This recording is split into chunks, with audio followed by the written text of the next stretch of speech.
Assalamualaikum warahmatullahi wabarakatuh. Perkenalkan, nama saya Wildan Rifai Mahmud Fajar. Di sini saya akan menjelaskan sedikit tentang biografi Khalifah Utsman bin Affan. Oke, langsung saja.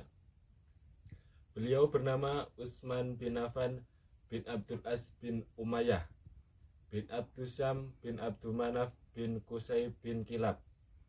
Dulunya kunyah beliau sebelum masuk Islam adalah Abu Amr dan berubah ketika memiliki seorang putra dari Ruqayyah, putri Nabi Muhammad SAW, menjadi Abu Abdillah. Beliau lahir di Mekah 5 tahun setelah peristiwa penyerangan kota Mekah oleh tentara bergajah.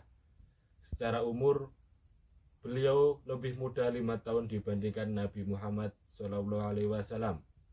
Beliau seorang yang tidak terlalu tinggi dan tidak pendek. Dadanya bidang, lebat rambutnya, rupawan, kakinya kuat, betisnya tinggi, rambutnya sedikit keriting. Usia beliau mencapai 34 tahun ketika Abu Bakar radhiyallahu anhu mengajaknya untuk memeluk agama Islam. Tanpa ada pertentangan sedikit pun. Beliau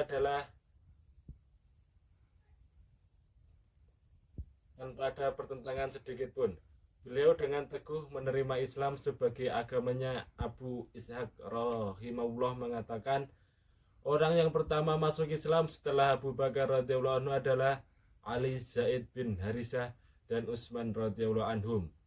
Dengan demikian, beliau adalah orang keempat yang masuk Islam dari kalangan laki-laki. Peristiwa masuk Islamnya beliau terjadi setelah kepulangan beliau dari negeri Syam. Beliau ditawarkan tentang Islam, dibacakan Al-Quran, dikabarkan tentang hak-hak Islam. Kemudian, dengan demikian, beliau adalah orang keempat yang masuk Islam dari kalangan laki-laki. Peristiwa masuk Islamnya beliau terjadi setelah kepulangan beliau dari negeri Syam.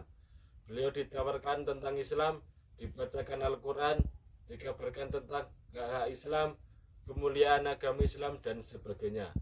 Di antara hal yang membahagiakan bagi Utsman bin Affan radhiyallahu anhu adalah perkenan Nabi SAW untuk menikahkan putrinya yang bernama Ruqayyah dengan Utsman bin Affan radhiyallahu anhu. Bahkan dikatakan dalam sebuah syair, pasangan terbaik yang pernah disaksikan oleh manusia adalah Ruqayyah dan suaminya, yaitu Utsman radhiyallahu anhu.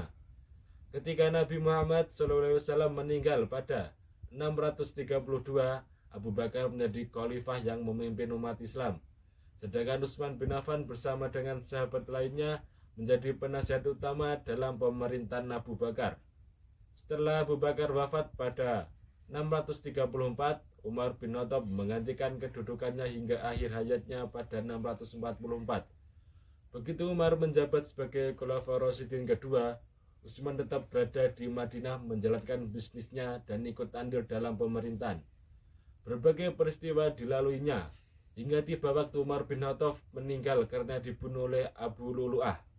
Setelah itu diadakan musyawarah untuk memilih khalifah selanjutnya. Ada 6 orang kandidat khalifah yang diusulkan, yaitu Ali bin Abi Thalib, Utsman bin Affan, Abdurrahman bin Auf, Sa'ad bin Abi Waqqas, Zubair bin Awam, dan Talhah bin Ubaidillah.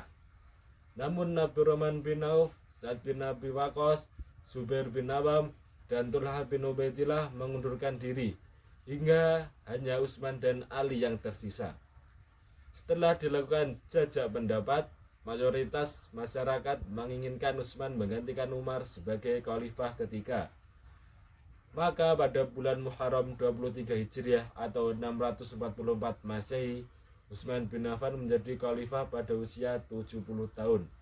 Salah satu hal yang dilakukan Utsman bin Affan selama menjadi khalifah adalah melakukan ekspansi wilayah dan membentuk armada angkatan laut.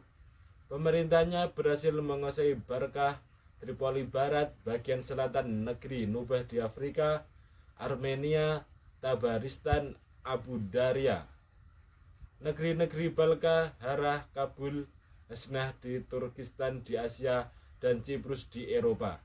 Utsman juga membagi kekuasaan Islam menjadi 10 provinsi dengan masing-masing amir atau gubernur. Di bawah pemerintahnya, umat Islam mengalami era paling makmur dan sejahtera. Konon, rakyatnya mampu naik haji berkali-kali. Utsman juga membangun kepolisian dan pengadilan yang sebelumnya selalu digelar di dalam masjid. Prestasi Utsman yang paling gemilang yakni membukukan Al-Quran dan kemudian digandakan untuk dikirim ke Mekah, Suriah, Basrah, Kufah, dan Madinah. Utsman bin Affan memerintah selama 2 periode, di mana setiap periodenya berlangsung selama 6 tahun. Akan tetapi, periode kedua kekuasaan terjadi perpecahan dan pemberontakan karena jabatan-jabatan strategis di pemerintahan yang diberikan kepada keluarganya dari Bani Umayyah. Pada 35 Hijriah atau 655 Masehi, sekitar 1.500 orang datang ke Madinah untuk memprotes kebijakan Utsman. Namun, karena tidak ditanggapi, protes tersebut berubah menjadi pemberontakan untuk menggulingkan kekuasaannya. Utsman dikepung oleh pasukan tersebut, tetapi menolak melakukan perlawanan karena tidak ingin terjadi pertumpahan darah antar sesama umat muslim. Khalifah Utsman bin Affan wafat pada tahun 656 Masehi setelah pemberontak yang bernama Al-Ghafiqi berhasil masuk lewat atap dan menemukan kamarnya. Penyebab kematian Utsman bin Affan adalah karena dipukul kepalanya dengan sangat keras. Itulah sekilas ulasan tentang biografi Utsman bin Affan. Semoga bermanfaat dan menambah wawasan untuk kalian semua. Sekian dari saya. Wassalamualaikum warahmatullahi wabarakatuh.